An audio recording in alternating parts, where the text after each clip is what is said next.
Nada se pudo probar en este juicio. Escuchaba como Nivaldo se quejaba arriba. Joana tenía todo planeado y yo le había ayudado. Bueno, hoy la verdad es que todo Chile estuvo pendiente del veredicto de los dos inculpados por el homicidio de Nivaldo. Un caso tremendamente conmovedor, profundamente conmovedor y también tremendamente mediático. Tenemos muchos invitados esta noche, mi querido Cristian. Claro, lo único claro es que Joana Hernández y Francisco Silva son culpables. Eso sí, estamos con Cristian Harris. ¿Cómo estás, Cristian? Muy buenas noches. También con Daniel Stingo, donde Daniel Sánchez, psicólogo también, con Peter Pritzel, que fue justamente abogado de Francisco Silva durante cerca de 3 meses. Sí. Y también estamos con don Juan, papá de Joana Hernández. Juan, quería comenzar con usted, porque yo sé que usted siempre estuvo del lado de Nivaldo, pero una vez que ya se sabe de la culpabilidad de su hija, ¿cómo lo siente usted? Buenas noches. Buenas noches. Súper mal me siento. ¿Cómo recibe usted este veredicto? Es que lo que estamos esperando todos. ¿Sí? Sí, es lo que estamos esperando, porque es que tienen que pagar lo que hicieron. Es doloroso porque está mi hija metida, pero tiene que pagar. ¿Ha ido a ver a su hija en este tiempo? No. ¿Por qué, don Juan? Va a ser muy difícil que la vaya a ver. ¿Le sorprende este veredicto? ¿Le sorprende todo lo que pasó con su hija? No sé qué le pasó por la cabeza, sí, eso. No sé qué es lo que le pasó por la cabeza a ella. ¿Por qué lo hizo? Esa es la pregunta que me hago yo. ¿Por qué lo hizo? Si era una persona pero excelente, él le tenía de todo, le hizo su casa, vendió su auto, va a hacer de todo. ¿Pero qué más quiere? Usted quería mucho a Nivaldo, ¿no? Mucho. ¿Sí? Y aún lo extraño. Incluso en mi casa con mi pareja le teníamos su frutita, le rezamos a él. ¿Le rezan permanentemente? Sí. Él los cuida. Él me va a ver en la noche de repente. ¿Y usted cree que está bien este veredicto? Sí. ¿Es justo? Sí, es justo. ¿Y cuántos años cree usted que debieran darle a ella? Lo máximo, lo que todos están pidiendo. Yo me imagino que hay contradicciones muy fuertes internamente para usted y para toda su familia, porque es su hija, estamos hablando de su hija. Sí, y conversábamos antes fuera de cámara, usted me dijo que esto ha sido un proceso tremendamente duro para toda la familia. Sí, porque ella dejó de asistir a la casa, una vez que conoció a Francisco ya se empezó a alejar ya. Se empezó a alejar de mi mamá, de mi hermano, sobrina, de todo. Si usted notaron un cambio en ese momento cuando ella conoció a Francisco. Claro, ella iba a la casa con Nivaldo, con los niños, lo pasaban súper bien, todo, no, ningún problema. Pero conoció a esta persona y... ¿Y qué cree usted que le pasó a ella? ¿Por qué se fue transformando? No sé, los dos manipuladores, no sé, se juntaron los dos.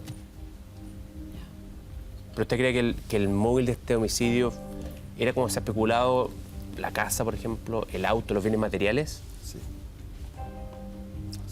¿Desconoce usted a su hija que haya terminado en una situación como esta? Yo nunca pensé que iba a ser una cosa así. ¿Cómo era la relación con usted?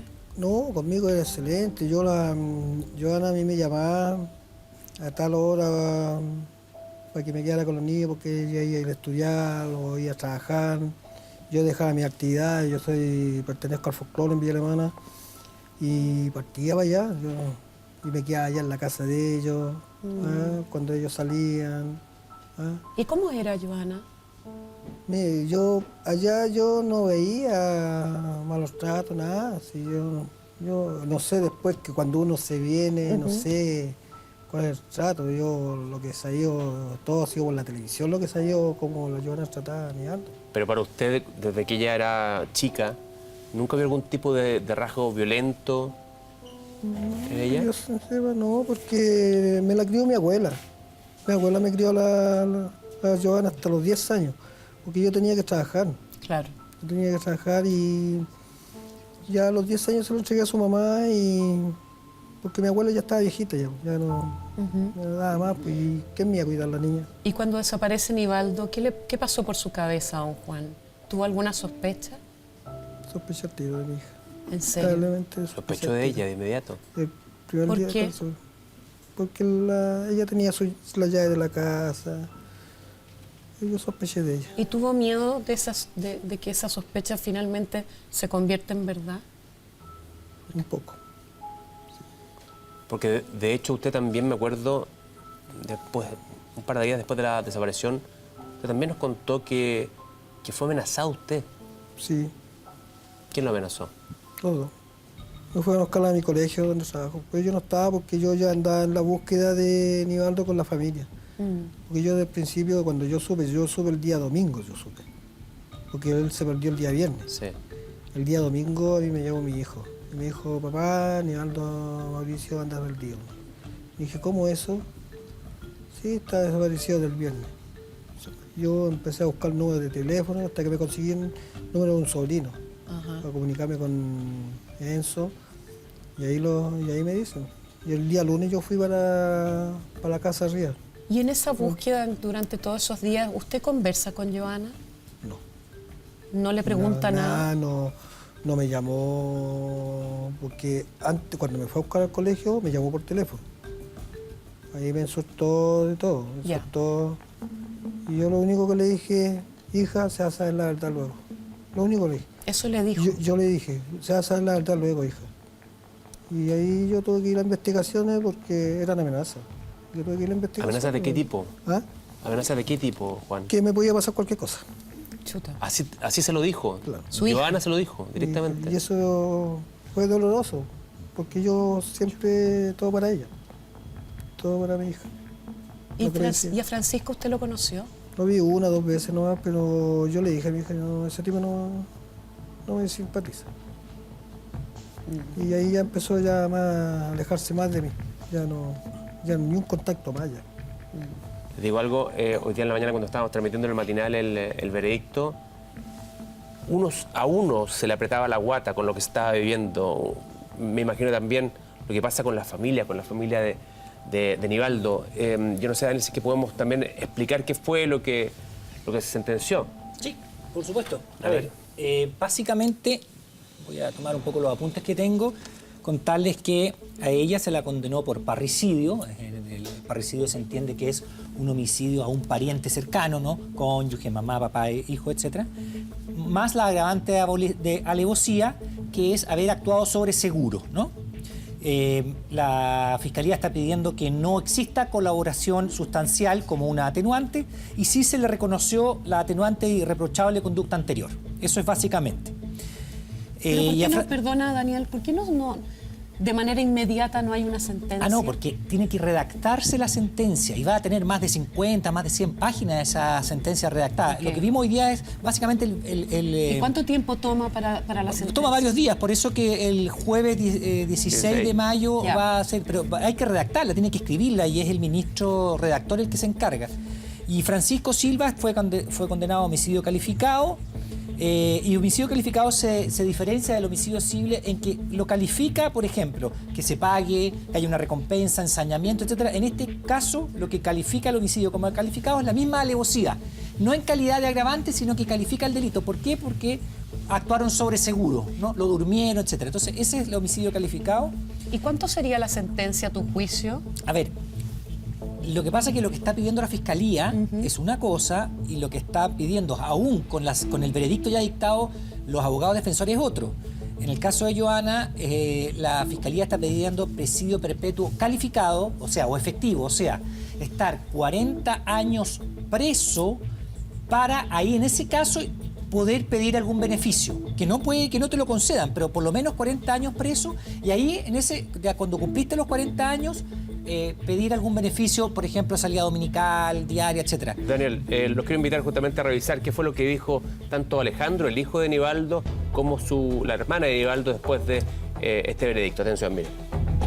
Estamos un poco más tranquilos, en verdad. Desde el momento en que nosotros escuchamos la palabra condenados, cómo se refirieron a ellos, es un alivio, en verdad, para nosotros como familia. Pero igual nos tiene intranquilos el hecho de que quizá no logremos los años que ellos en verdad se merecen. O sea, para ella, el cadena perpetua calificada encuentro que es lo mínimo que debería recibir. Y para Francisco encuentro que 20 años es prácticamente un regalo, porque el daño que han hecho y el alcance que ha tenido ese daño es increíble. O sea, esto no va a pasar por a través de muchas generaciones. O sea, mi hermana viene recién creciendo.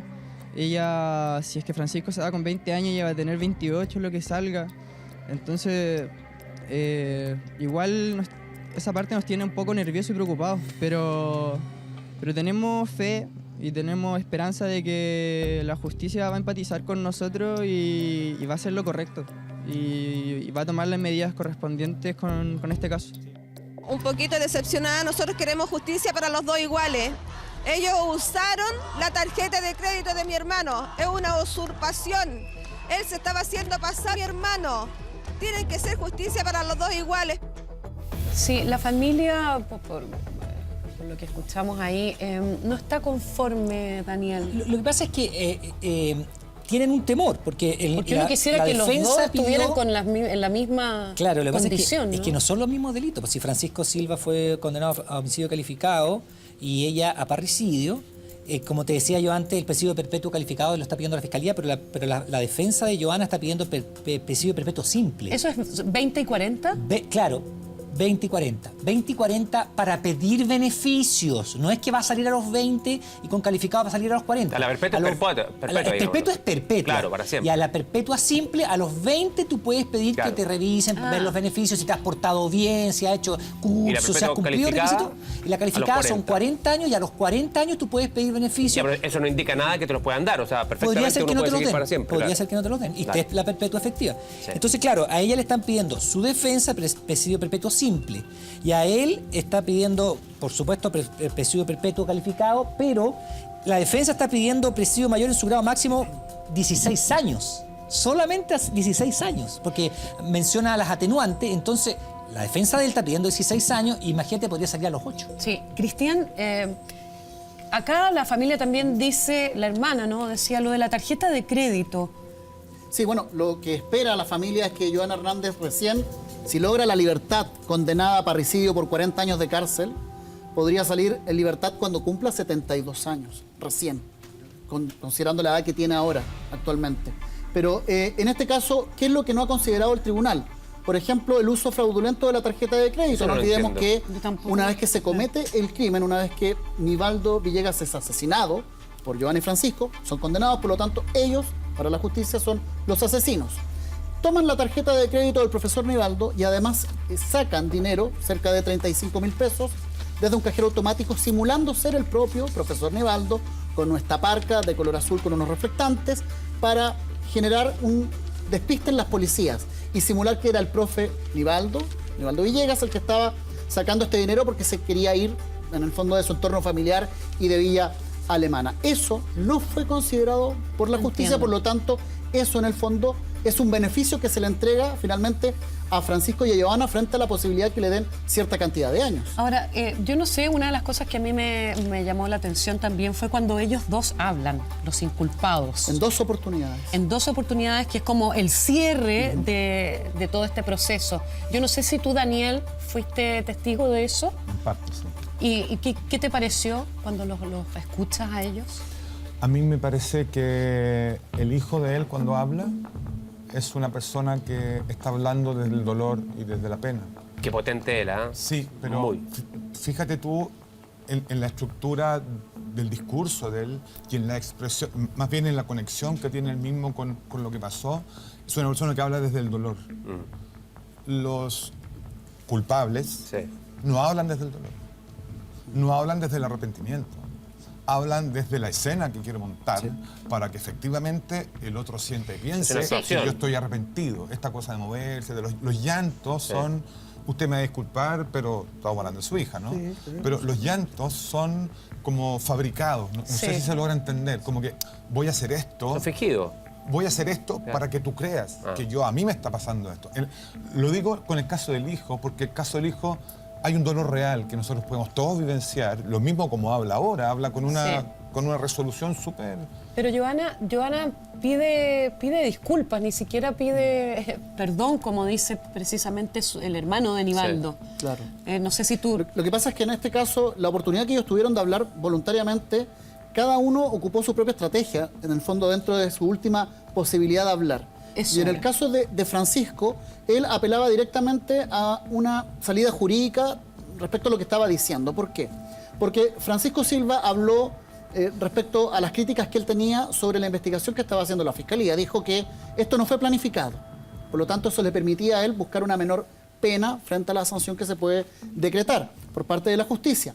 Entonces, él apeló a contenido jurídico en su alocución final, como uno lo podría llamar las palabras al cierre. Claro. Sin embargo, en el caso de Joana Hernández, ella aprovechó, en el caso de las palabras al cierre, de hablar por primera vez de su hija.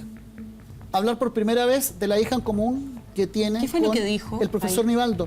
Y Joana Hernández lo que hace es decir, sé que no merezco el perdón por lo que hice. En el fondo ella asume un cierto grado de responsabilidad en esas palabras que ella expresa. Y dice, en el fondo, sé que mi hija está en buenas manos, que es la familia del profesor Nivaldo. La vamos a escuchar precisamente ahora, Cristian, mira.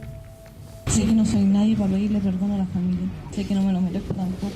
Dije la verdad, tal cual como habían sido las cosas. Y siento personalmente que la suposición que hace el Ministerio Público de una planificación es solo eso, una suposición. Bueno, estábamos hablando justamente del comportamiento, de esta actuación, como decía Daniel. Peter, tú fuiste abogado de Francisco durante cerca de 3 meses. ¿Por qué dejaste de serlo en ese momento? Primero. Por 3 motivos específicos. A ver. Cuando se planteó la posibilidad de ser abogado defensor de Francisco, lo tomé y como tal, abogado de confianza, él me dijo, ¿sabes qué? Escucho voces, tengo alucinaciones en las noches acá en el centro penitenciario, veo cosas, no puedo dormir, me desmayo, tengo ataques. Y bueno, yo le dije, bueno, partamos por ahí. ¿Y tú en ese momento se lo creíste?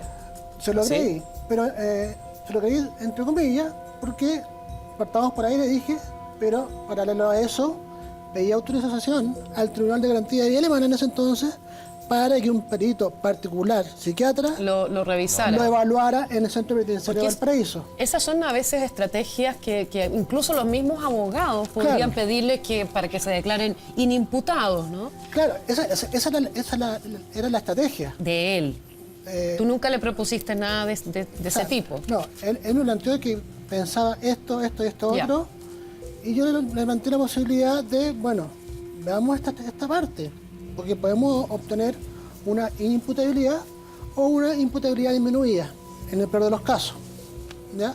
Pero previo a eso, igual a mí me saltó un poco la duda, porque igual tengo conocimiento de psicología, psiquiatría, pero para estar seguro, dije yo, le dije a Francisco y a la mamá, que fue la que me contrató, bueno, veamos que este joven sea entrevistado por un psiquiatra. ¿Abogado? Particular. Y en ese sentido, ¿quién le aconseja a Francisco Silva que tenga ese movimiento errático durante un proceso judicial? ¿Por qué? Porque Francisco Silva dice en el propio juicio, y lo declara, que usted se lo recomienda. Por lo tanto, alguien, no sé si será él o alguien le aconseja que se haga pasar por loco en un tribunal, usted estando al lado. ¿Le llamó la atención eso? ¿Es verdad que usted se lo aconsejó o fue parte de su estrategia, de Francisco Silva? Fue parte de la estrategia de Francisco Silva. ¿Y no le llamó la atención a usted eso? Me llamó la atención fuertemente. ¿Y usted se lo dijo? ¿Le dijo que eso que estaba haciendo era malo? Si tú te fijas en un video, en una transmisión que justo cuando Francisco se estaba moviendo como... Erráticamente. Como si estuviera con estrés, erráticamente, yo me acerco a él y le digo al oído, Francisco, para de moverte así. Y Francisco paró. Sí, claro, de hecho, cada vez que usted le hablaba, él paraba. Por eso uno sospecha, o sea, nosotros en el material de inmediato sospechamos, dijimos, esto no es verdad. Claro, que yo me acerqué solamente una vez para decirle, oye, para. Y ahí paró, y ahí no siguió. Esa fue la única situación. ¿Y usted en ese momento pensó que le estaba mintiendo porque buscaba fingir y en el fondo hacerse pasar por loco para que lo declararan inimputable? Tenía mis dudas, pero estaba a la espera de lo que dijera el psiquiatra particular, que se contrató por parte de la familia, para que entrevistara a Francisco. ¿No crees, Peter, que es de una ingenuidad absoluta lo que usted nos está contando? Porque claramente uno ya sabía en lo que se supone estaba involucrado Francisco Silva, entonces, comprarle una actuación como esa, ¿no crees que es de una ingenuidad demasiado grande de su parte? Es que yo no tengo por qué dudar de lo que me dice mi cliente. Yo parto de la base de que mi cliente me dice la verdad. Pero yo le quería preguntar, a propósito de lo que a Daniel, que eres psicólogo, preguntarte a ti, ¿es fácil engañar así a, no sé, una audiencia de que tú estás con alguna especie de esquizofrenia o algo así? Lo primero es que a mí esto me parece inaceptable, me parece peligroso, que no es con usted, mi estimado, pero me parece una falta de respeto para con la ciudadanía, para con el país, con el mundo, que podamos siquiera suponer que lo que ocurre en términos psicológicos es una herramienta que le puede servir a las personas para librarse de sus culpas. Eso es importante que el país entero lo sepa. Así como es grave asesinar a alguien, es grave utilizar los resquicios psicológicos para evadir las culpas. Es una burla, claro. Es una falta de respeto con la dignidad de los seres humanos. Ahora, visto así, aún así, pensando que es la máxima estupidez posible para nosotros los psicólogos, es muy fácil actuar. Porque, ¿Es fácil actuar? Claro, porque hay un desconocimiento respecto de las conductas patológicas. Nadie entiende qué es lo que hace un esquizofrénico, nadie sabe lo que hace un psicólogo. Pero esta actuación es excesivamente burda. Bueno, porque él también es burdo. Porque es de manual, es de película. O sea, cuando alguien te dice, escucho voces, lo más probable es que no las escuche. Cuando te dice, siento voces que me hablan, siento un cuerpo que se me lleva, ¿cierto? Efectivamente... Es un cliché, además, ¿no? ¿Y qué es lo que dice finalmente el perito? Lo que da cuenta dice, cuando tú tienes alucinaciones, no dices tengo alucinaciones. Las alucinaciones te controlan. Hay una confusión entre la psicosis y la psicopatía, que es súper común que exista. Yo creo que él confundió la psicosis, que obedece a pérdida de juicio de realidad, un estado psicológico en el que la persona no es valente por sí misma, con la psicopatología, que es simplemente un trastorno. Y un trastorno puede ser trastorno postparto que le pasa a la mujer. Peter, ¿y tú le dices en algún momento a Francisco, o sea, bueno, le manifiestas, no quiero seguir contigo? ¿Cómo se da esa ruptura? Bueno, pasó esto, estábamos a la espera del informe psiquiátrico que determinara qué pasaba efectivamente. Y él empezó en otro estadio ya de la investigación a requerir insistentemente la carpeta investigativa, a querer él ser el abogado, como tú bien dijiste, me parece ayer en el programa. Como él quería manejar, el juicio, o sea, parte de la defensa, de su defensa. Su defensa. Yo encuentro que es lógico que la persona se preocupe por lo que le está pasando. Es lógico que quiera ver la carpeta, pero no es lógico que él quiera dirigir cuáles son los caminos del abogado en el tribunal. Me da la sensación que él quería conocer los detalles de la carpeta investigativa para saber qué es lo que decía Johanna. Prácticamente él quería saber si Johanna Hernández estaba en sintonía con lo que él estaba declarando o con lo que se estaba investigando, porque no olvidemos que también en la declaración de Francisco Silva, él dice que él lo despide a usted. Y usted está diciendo que usted lo deja porque se da cuenta que él lo engañó, que él lo manipuló, que él se quiso transformar en el fondo en el abogado. Claro, y ahí pasamos al otro estadio en que ya la cuestión se torna insostenible, porque ya no me hacía caso. Ya él analizaba parte por parte de la carpeta, la tenía subrayada cuando yo lo visitaba. Todo muy estructurado, muy frío. Frío, objetivo y muy planificado, muy inteligentemente hablando, bien preparado. Peter, y más allá del asunto de la defensa en particular, ¿alguna vez sentiste que él te habló con la verdad de lo que había hecho, de lo que había pasado? Al principio, una parte, sí. ¿Qué te contó? Al principio, una parte. ¿Qué me contó? Bueno, acá lo que tú señalaste al comienzo del programa, en cuanto a que lo que se sabe y que tenemos la convicción exacta que ambos son culpables. Culpable, es un hecho. ¿Ya? Claro. Pero él me evidenció cuál fue la dinámica de lo que sucedió, efectivamente. ¿Y cuál fue la dinámica? Eso no lo puedo revelar en este momento. Claro. ¿Por qué? Porque está amparado por el secreto profesional, aunque yo ya no sea el abogado. Peter, de él. pero es similar a lo que él dijo en el juicio, en su declaración, en su relato, básicamente, para que el público lo sepa, que él entró a la casa y el profesor Nivaldo ya estaba muerto. Eso es lo que dice él, ¿no? La declaración. La declaración, que fue Joana la que lo mató. Él entró a la casa y ya está todo hecho, realizado. ¿Eso es? No, No es eso. no es eso. Es distinto.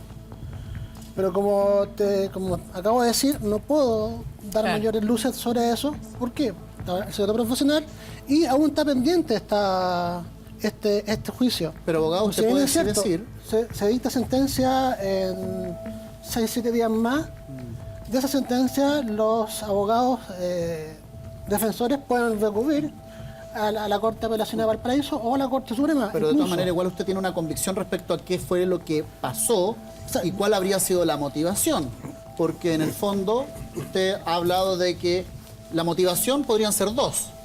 Los celos de Francisco hacia el profesor Nivaldo, que la propia madre de Joana Hernández dice, Francisco le tenía envidia. Por la cosa económica. Por la cosa económica, porque tenía todo lo que él quería. La casa, una familia, hijos que lo adoraban, un entorno, un arraigo.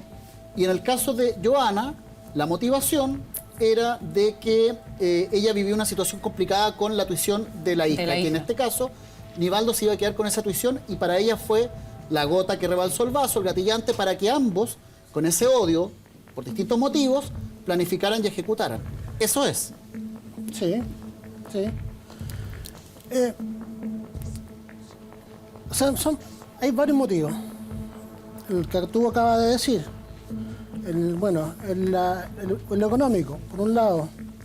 El que ella tenía en la familia, por otro lado, y que quería recuperar la tuición y que consideraba, según los dichos de la misma Joana y del mismo Francisco,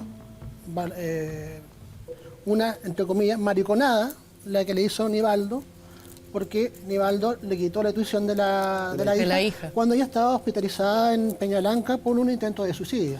¿Y nunca inculparon a un tercero, a una tercera persona? ¿Y si existe también esa opción? Existe una tercera persona, pero no existe prueba alguna para poder inculparlo. Todos sabíamos que existía un tercer sospechoso. ¿Sí? De todas maneras. ¿En qué tenor? Se hablaba, y usted lo ha señalado, abogado, que en algún momento del caso del profesor Nivaldo existió el tercer sospechoso. ¿Es así? Sí. Y ese tercer sospechoso estaba asociado a un familiar de Francisco Silva porque le prestaron un auto cuando él vuelve al sitio del suceso en la playa de Las Bocas. O sea, estamos hablando de un cómplice. De un cómplice que posiblemente él pudo haber sabido o haberse enterado de lo que había ocurrido por confidencia del propio Francisco Silva. Y es un familiar muy cercano. ¿Y él nunca declaró? Él ha declarado, él ha entregado testimonio, pero en el fondo ahora en la resolución no lo quiero nombrar porque no está involucrado o no estaría involucrado. Pero sí se habló en algún caso de un tercer sospechoso que es la persona que le habría prestado el auto a Francisco Silva cuando vuelven al sitio del suceso. Ahora le quería preguntar a usted, Juan, a lo mejor mucha gente que se está sumando a nuestra sintonía. Estamos también con el papá de Joana y darle las gracias también por la confianza de estar esta noche con nosotros, después de un proceso tan duro. Sí. ¿Les calza a usted lo que se define en la personalidad que alude Peter de Francisco? Yo no lo conocí mucho, ¿No? fue poco. Pero usted dijo hace un rato atrás que no le gustó. No. ¿Y por qué? Por la forma que, como era, no sé, no. ¿Y cómo era? La forma de hablar, pero más distante. ¿Tomaba distancia? Claro. ¿No era una persona que mirara a los ojos? No, tomaba más distancia, que lo oí. Oiga, Juan, y cuando, por ejemplo, vio a su hija ahí en el juicio, prestando declaración, llorando, contando cómo había sido todo, ¿usted le cree? ¿Le creyó?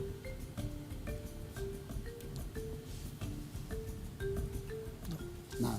No le creí nada. ¿Y usted Porque ha como mentido papá? tantas veces, mi hija.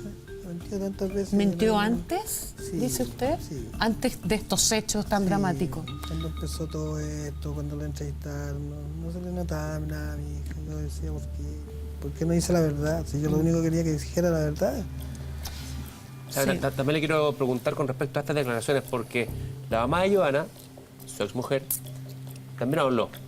Y le quiero preguntar acerca de todo esto a continuación, mire. Yo le creo porque yo la vi golpear. Yo la vi con la boca así tan grande. A mí nadie me va a contar el cuento que la mujer, este desgraciado no la golpeaba. Yo la vi golpear a la Joana.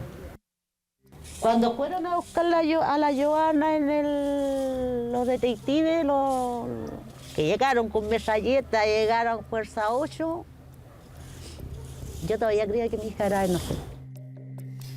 Mira, o sea, ella pensaba que sí, que Joana era inocente. Jacqueline Vicuña, la madre de Joana, que estaba haciendo referencia, por ejemplo, a cuando fue al servicio médico legal y acompañó a Joana a reconocer un cuerpo donde nadie la había solicitado. Me acuerdo de que esa fuera, imagen, de hecho. Sí. y donde ella habla de un complot.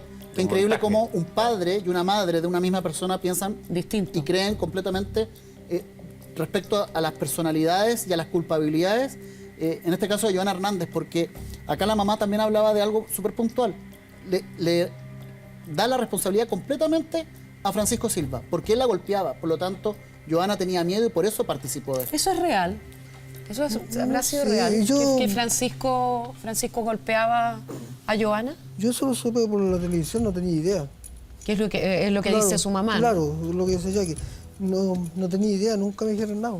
Porque si me habían dicho, a lo mejor había intervenido. ¿Pero usted la vio alguna vez con golpes, con moretones o algo así? Por lo menos no. Como no dice la vi. su mamá. No, yo no la vi. Por lo menos yo no la vi porque como yo perdí mucho contacto, yo la vi la última vez fue cuando estuvo en el hospital, ¿no?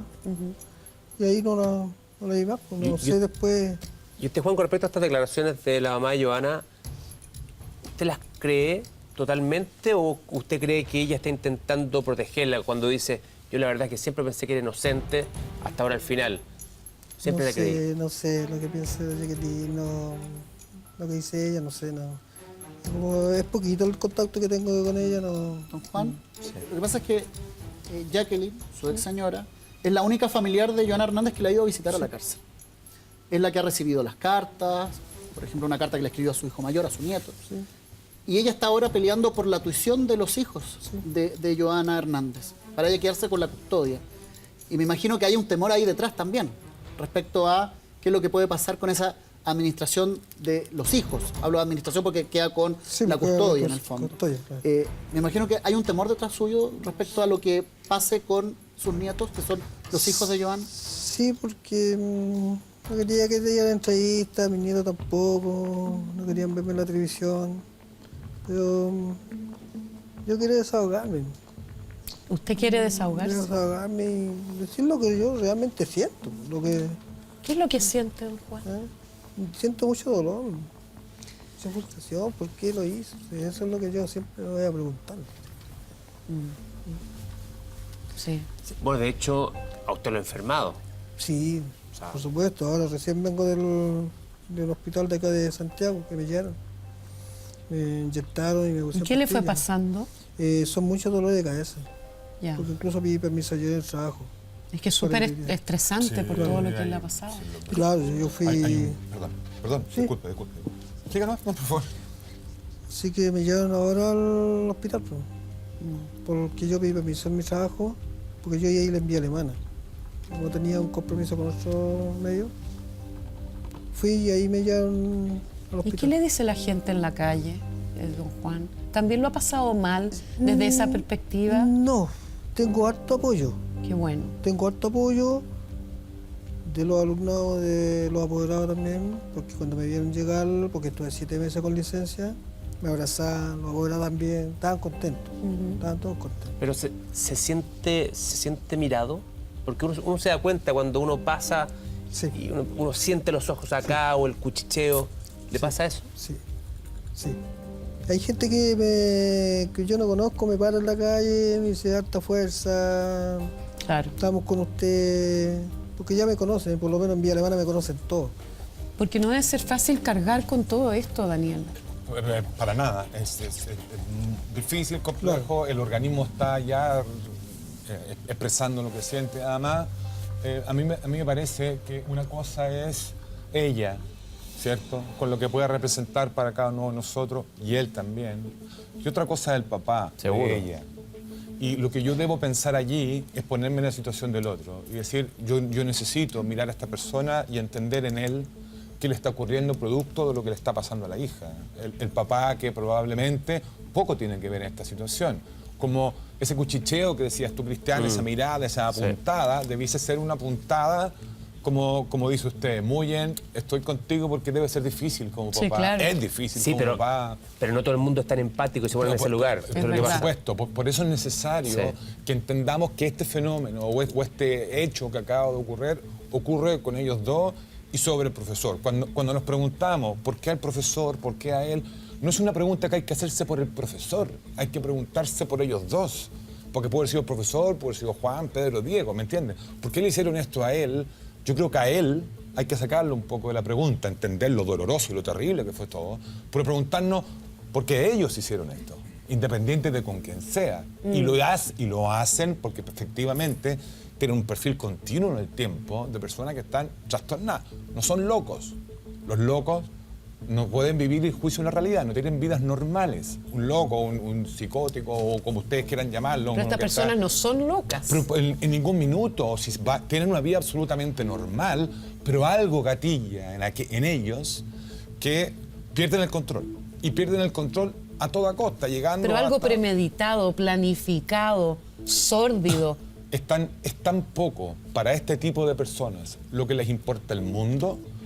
O sea, ni siquiera tienen amor por ellos mismos. Lo único que me importa, por eso al final ella y él dicen, quiero pedir disculpas. En verdad, no hay ninguna sensación de culpa. Bueno, por eso se dice que Joan Hernández en la cárcel está feliz. Exactamente. Porque en el fondo está dentro de un entorno que a ella la acomoda. Por eso se dice que Joan Hernández en la cárcel de Valparaíso está secundada por un grupo de mujeres que, entre comillas, ella es como una especie de líder, la idolatran, porque en el fondo ella está orgullosa o estaría orgullosa de haber cometido lo que hizo, más toda la situación mediática que se ha generado en torno al caso. Y créete además que entrar a la cárcel habiendo matado a alguien no es lo mismo que haberse choreado un par de sillos en la calle. No, claro. Entra en otro estatus Y carcelario. usted, abogado, visitó a Joana. Usted sabe que hay mucha diferencia entre la soledad que podría tener Francisco Silva versus la solidaridad que hay con Joan Hernández en la cárcel y que ella está bien, por decirlo de alguna manera. Sí, antes de ir a ese punto, quiero refrendar lo que tú me dijiste hace poco.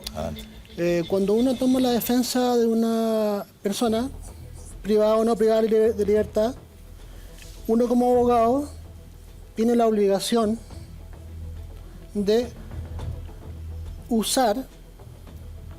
no usar, o valerse o no valerse de todas las herramientas que nos otorga el medio jurídico, a lo que tú referías como resquicio, que hay hartos, y uno tiene que valerse de todo aquello para llevar a una buena defensa, porque el deber del abogado, en este caso defensor, es para con su cliente. Él tiene que obtener el mejor resultado posible. Sobre la base de una verdad, sí. Sobre la base, claro, sobre la base de una verdad. El mejor resultado posible sobre la base de una verdad. Y ahí utilizar todas aquellas herramientas que nos otorga el ordenamiento jurídico para hacerlo. Aunque parezca reprochable desde el punto de vista de ético, las terceras personas. Claro. Daniel, lo que pasó durante esta mañana, ¿era esperable para ti? Sí. ¿Sí? Sí, muy esperable. Lo que pasa es que, a ver, a mí antes que eso quería preguntarle, ¿usted visita a sus nietos? Ahora al más chico, el de 10, lo vi la otra vez. Pero en general usted no los ve, ¿no? Cuando hospitalizado mi nieto mayor. Cuando estuvo hospitalizado mi nieto mayor. Pero en general usted no los ve mucho. No, yo los llamo. Y a Joana tampoco. No, a la Joana no. Entonces, como yo quiero decir algo, o sea, a mí me nace una cosa, usted era lejana a la familia de ella. De Joana y sus hijos. De la Joana no. Pero si usted me dice que no la crió, La crié hasta los 10 Hasta años los 10. con ¿Usted mi la abuela. crió, usted vivía con ella? Sí. Hasta los 10 años Hasta- y con claro, su porque abuelita. Yo vivía con mi abuela. Ya, usted vivía con su abuela y con su hija. Claro. Y de ahí entonces se la entregó a la mamá. Claro. ¿De ahí no la vio más? ¿O No, sí la vi porque ¿La veía? después sí. Lo que pasa es que, ¿sabes lo que tengo una sensación más humana que otra cosa, si me permiten? Que es que la cercanía, o quizá a ella le faltó un elemento de contención paterno, si Claro, usted me permite. Lo que pasa es que yo viajaba mucho. Yo viajaba. Pero no estaba muy cerca de ella, ¿no? No, sí, incluso yo la llevé a Buenos Aires, Argentina. Yo la viajé con ella también, con su madre. ya, o sea, también viajamos. No, sí, viajé 2 veces con ella. Sí, pero yo creo que nada justifica claro, No, finalmente la estoy la Lo que actual. quiero decir es, estoy tratando de explicarme algunas cosas, Sí. entonces ahora lo entiendo, porque como que usted desde que llegó dijo no tenía mucha cercanía con ella, pero si ya nos aclara que estuvo con ella, No, que veía a los sí, nietos, todo porque es- siempre se necesita, Ahora y no estoy útil. justificando nada, contención de la madre, del padre, para, Sí, muchas sí, acciones, obvio. para muchas acciones. Entonces, quizás también una falencia de ella era una contención paterna, digamos, de alguien que pudiera ser cercano. Solo quiero agregar que eso no entregaría responsabilidad bajo No, ningún punto de vista, no, para que lo no. entienda la Sí, persona en la casa. sí, no, sino no, que no. Simplemente es un dato que podría explicar el fenómeno psicológico que ocurre en ello. Eso es. Pero no hay responsabilidad. No, ¿sí? no, que no, quede para claro. nada. Solo buscando como un poco elementos para sí, entender. por Porque en el fondo Dale, uno no pero- se lo explica. Entonces, Sí, perdóname la expresión, ¿qué cresta le pasó a esta niña que se metió en No, eso? claro. ¿Me Sí, pero- entiende? Eso es a la Pero larga. volviendo, Daniel, a los Sí. términos legales que te preguntaba, Sí. ¿tú crees que era esperable esto que pasó, que fueran los dos declarados culpables? Sí, es esperable, muy esperable que ¿Y los en dos estos salgan- rangos?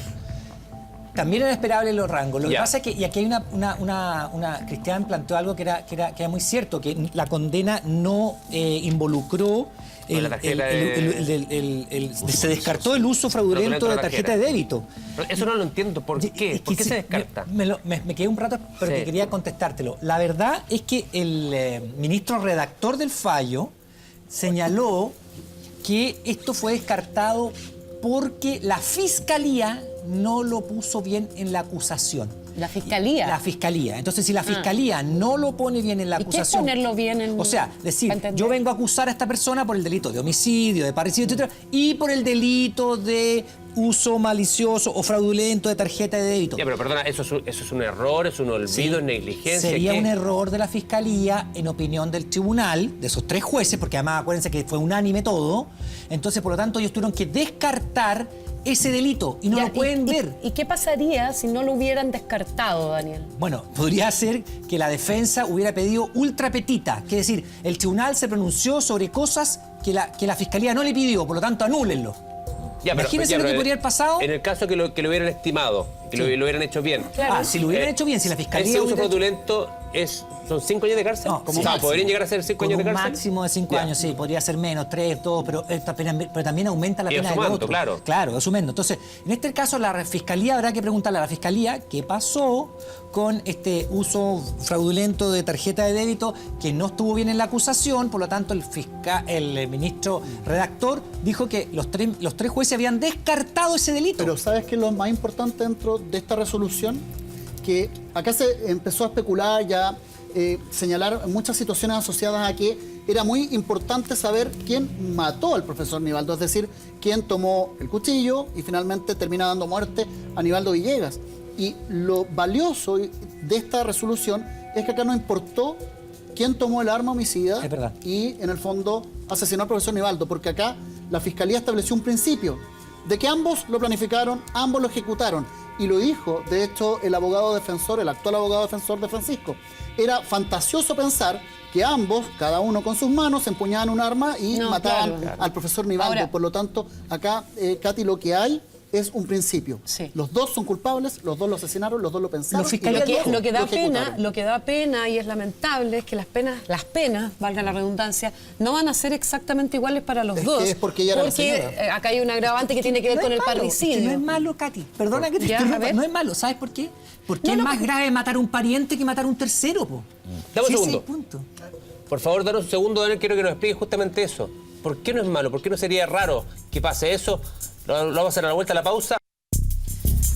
Bien, estamos de vuelta. Hemos conversado ampliamente sobre este caso tan mediático que ha concitado la atención de todo el país y dejamos una pregunta pendiente, Daniel. Sí, yo- pues tú dijiste que Era una ventaja. Claro. Y era mejor que Sí.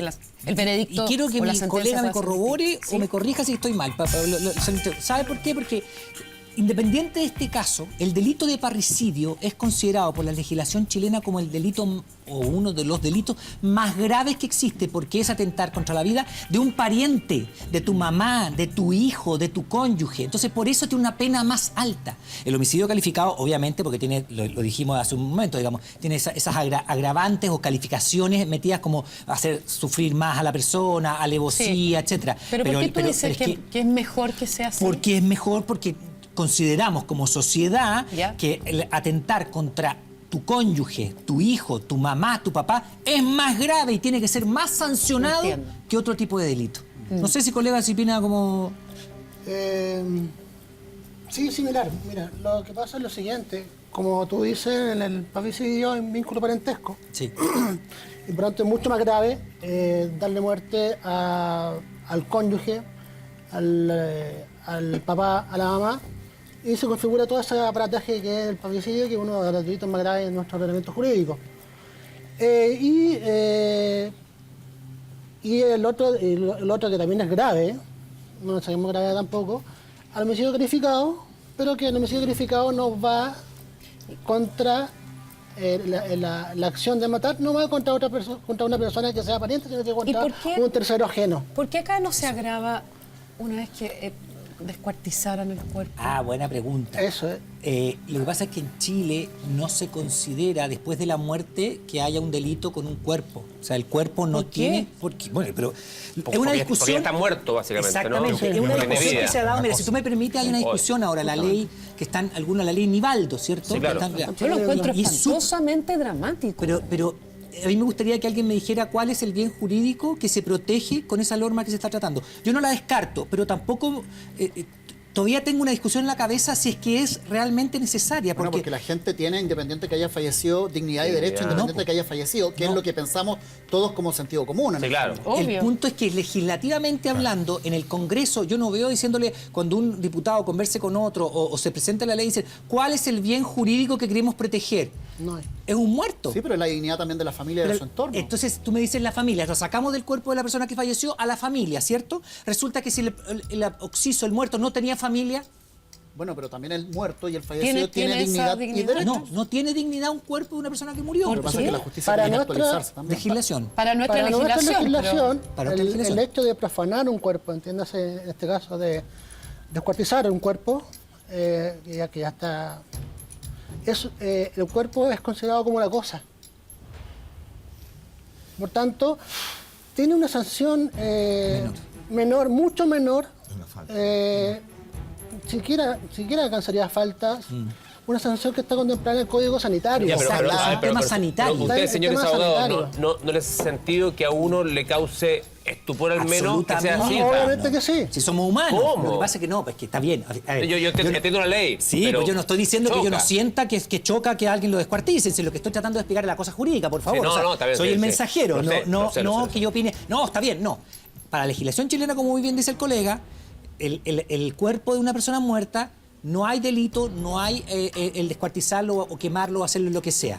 Si queremos cambiar eso en el Congreso, hay que convencer a los abogados, convencer a los congresistas, digamos, los diputados, los senadores, de cuál es el bien jurídico que queremos proteger al darle una connotación a ese, como una calidad de delito a eso. Ojalá se cambie, porque en el caso del profesor Nivaldo... Es que yo tampoco veo bien jurídico. Lo que pasa es que en el caso del profesor Nivaldo hay algo súper claro. Ellos hicieron lo que hicieron después de haber asesinado al profesor Nivaldo porque quisieron hacer desaparecer la evidencia, Sí, es decir, claro. mostrar que nada había ocurrido, simular que el profesor Nivaldo Villegas se había ido por su propia voluntad. Sí. Además, la forma en cómo lo hicieron da cuenta de una planificación después de muerto. Por lo tanto, hay un sentido que se le da a lo que ocurre posteriormente al asesinato del profesor Nivaldo y por lo tanto eso es lo que se quiere proteger, además de la dignidad y derecho Tiene que todo todos sentido. tenemos cuando hay una persona que fallece. Eso creo yo. Cristian, perdona, ¿cuáles son las condiciones en las que están hoy tanto Francisco Silva como Joan Hernández en la cárcel de Valparaíso? En relación a la información que ha entregado Gendarmería, estamos hablando de un Francisco Silva solitario, mucho más abandonado, en sus 4 paredes, que son las celdas que él tiene en la cárcel de Valparaíso. ¿Y hay un comportamiento distinto a lo que tú aludías entre Francisco y Joana con los que están presos Me ahí? da la sensación que sí. Yo creo que el abogado tiene más claridad respecto a Francisco Silva porque lo visitó muchas veces en la cárcel, pero lo que se nos ha comentado a nosotros es que él está mucho más aislado, de hecho, del resto de la población penal incluso. A diferencia de Joana, porque con Joana Hernández, incluso la propia madre, ha señalado de cómo está Joana en la cárcel. Joana, lo primero, recibe visitas. Joana tenía un celular que se lo descubrió ¿Un celular? un celular con el cual se comunica con el mundo exterior, es decir, con su familia. Incluso se sospechaba que hasta podía tener diálogo con Francisco Silva. Pero hay algo muy particular que ha señalado la madre de Joana respecto a cómo está ella. Se arrepiente todas las noches, llora todas las noches y le pide perdón a Nivaldo Villegas todas las noches por lo que ocurrió. Y es más, le escribió una carta de puño y letra a su hijo mayor, que no es hijo de Nivaldo, sino que es hijo de otro matrimonio, donde también le pide disculpas. Pero estamos hablando de una mujer que habla de la guata hacia afuera, según los entendidos. ¿Por qué? Porque ella está en una situación muy cómoda en la cárcel, por lo que yo les he hablado de que se siente una persona respetada, admirada, con un liderazgo y que además ha concitado la atención mediática prácticamente de todo el Chile, de todo el país, incluso desde el exterior. ¿Y eso se condice con lo que tú piensas de ella? ¿Y conoces de ella, Juan? Que sea una líder, que... Yo pienso que sí. Por su Ya me han personalidad. contado, claro, por la personalidad de ella. No sé, me han contado personas que la llevan adentro. Y cuando dice que Que la lleva está, adentro. que está arrepentida, ¿usted le cree, Juan? No sé, porque por lo menos lo que vi en los tribunales yo no le vi su carita de arrepentida a ella. Pero ella es una mujer de una personalidad fuerte, con un carácter fuerte, porque se convierta como una líder de manera tan rápida, además, ¿no? Dentro de la cárcel. Yo pienso que sí, es fuerte. Sí. Debe ser muy duro, Juan. Se entiende. Es su hija. Más allá de lo que hizo, efectivamente es su hija y uno siempre busca la protección de que a los hijos no les pase nada. Obviamente debe ser un golpe muy, pero muy fuerte y entendemos el dolor. Usted decía que hasta el momento no ha ido a verla. Ella está en la cárcel desde el 21 de agosto. ¿Usted cree que no la vaya a ver nunca? ¿Y usted cree que ella querría que usted fuera a visitarla? No creo, porque no quiere nada conmigo. No quiere nada con usted. ¿Ella nunca le perdonó que usted apoyara a la familia del profesor Nivaldo? ¿Joana nunca le perdonó que usted saliera a buscar con fotografías al profesor Nivaldo? Yo eso es lo que pienso. Porque yo desde el principio estoy apoyando a la familia Nivaldo. En la búsqueda. ¿Y por eso ella lo habría amenazado? Seguramente, por todo eso, todas esas cosas. Yo no sé, yo pensaba que la segunda persona iba a ser yo. Pero no tenía miedo en todo caso. ¿Y usted se ha acercado a la familia de Nivaldo porque dice que sí con ellos tenía una cercanía? Sí, ¿Y qué les ha dicho, Juan? Que tenga fuerza nomás, que esté tranquilo, que me tome mis remedios. ¿Y qué le dice usted a esa familia que perdieron a Nivaldo, su hija? Harta la fuerza que asesinó? tengo que se va a ver justicia. Que va a haber justicia. Usted incluso les pidió perdón una vez a ellos. Y ese perdón era como en nombre de la familia, me imagino, como papá Claro, de Joana. sí, por supuesto. ¿Y la reacción de ellos cómo fue? Porque la verdad es que hemos visto una familia muy noble, ¿no? No, lo contrario, no, se han portado súper bien conmigo, no. Son excelentes personas, es una familia soy unida, todo. Yo compartí con ellos, con sus papás compartí también. Yo iba para la casa de ellos, allá ni alto. No, excelentes personas. Y a veces, don Juan, usted se plantea que sería como súper natural que así fuera. ¿Qué hice yo como papá para que pasara algo así con mi hija? Sí, me preguntaron. ¿Y tiene Porque una siempre está- respuesta usted? No tengo ninguna. Porque siempre yo la apoyaba, en todo la apoyaba a ella. Pero pasó lo que pasó y por la tuición de la niña yo tenía que darle el palo a mi rival, que eran muy apegados los dos. Eran súper apegados. O sea, incluso me la llevaba al colegio los días viernes, Nivaldo. Me ponía a jugar, dejaba un rato de trabajar y me ponía a jugar con la niña. Y Nivaldo le decía, deja tu tata. No, papá, si el tata puede correr, puede saltar. Me entretenía. Y ahora echo de menos eso. No los veo el día viernes. Me imagino. Sí, pues no los veo. Bueno, de hecho, usted nos mostró una foto de su nieta y lo emociona al ver la foto, Sí, ¿no? mucho. Tiene un vínculo lindo ahí. Yo la quiero mucho, mi reina. Es mi reina, mi princesa. Sí, me mostró también su foto. No, A propósito de hijos, en fin, a lo largo de todo este proceso, uno de los testimonios más dolorosos fue el del hijo de Nivaldo. Alejandro. De Alejandro. Eso fue muy duro. Y lo volvimos a escuchar durante el veredicto, que habla en el fondo de qué buena pega hizo el profesor Nivaldo con su familia. Qué buen hijo crió y qué orgulloso se debería sentir también el profesor Nivaldo Villegas de su hijo, de la entereza, de la valentía. Él enfrentó cara a cara a los culpables del crimen de su padre.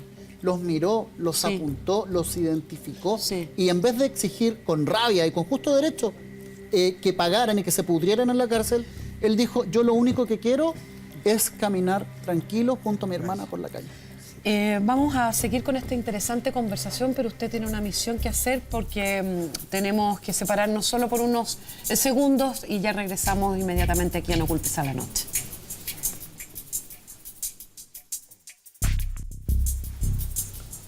Seguimos haciendo No Culpes a la Noche.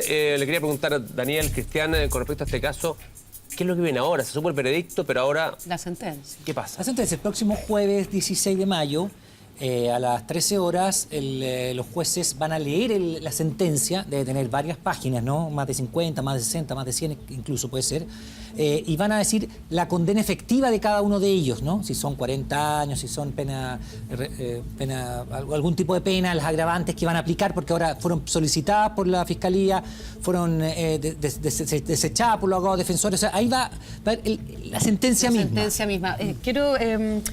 Sí, que para ir contigo, ir cerrando esto, Cristian, hemos visto una familia completamente unida, contenida.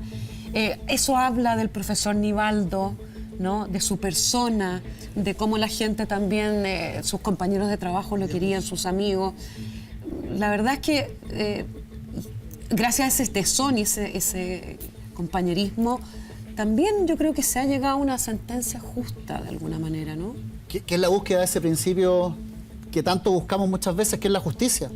Pero también este valor que hay dentro de una familia, que ahora se hizo cargo también de una hija que quedó sin padre, producto de un crimen tremendo, y que quedó sin una madre, que va a estar prácticamente toda su vida, el resto de su vida en prisión. Por lo tanto, ahí hay un valor también que destacar de esta familia, la entereza, la valentía, el hecho de todos los días tener la valentía de hablar con los medios frente a una necesidad de justicia, porque ellos sabían que mientras esto se mantuviera en los medios, también iba a ser una presión social. De hecho, dieron una conferencia de prensa con el hermano hoy en la mañana. Además, y por lo tanto, lo que vimos hoy con este veredicto no lo vamos a volver a ver nunca más, que es a Joana y Francisco con la casaquilla amarilla. Ellos no van a volver a tribunales. Ellos ahora van a quedarse en prisión, a pesar de que las defensas pueden apelar, anular el juicio, pero es difícil porque hay unanimidad de los 3 jueces, por lo tanto, difícilmente esto va a anularse y por lo tanto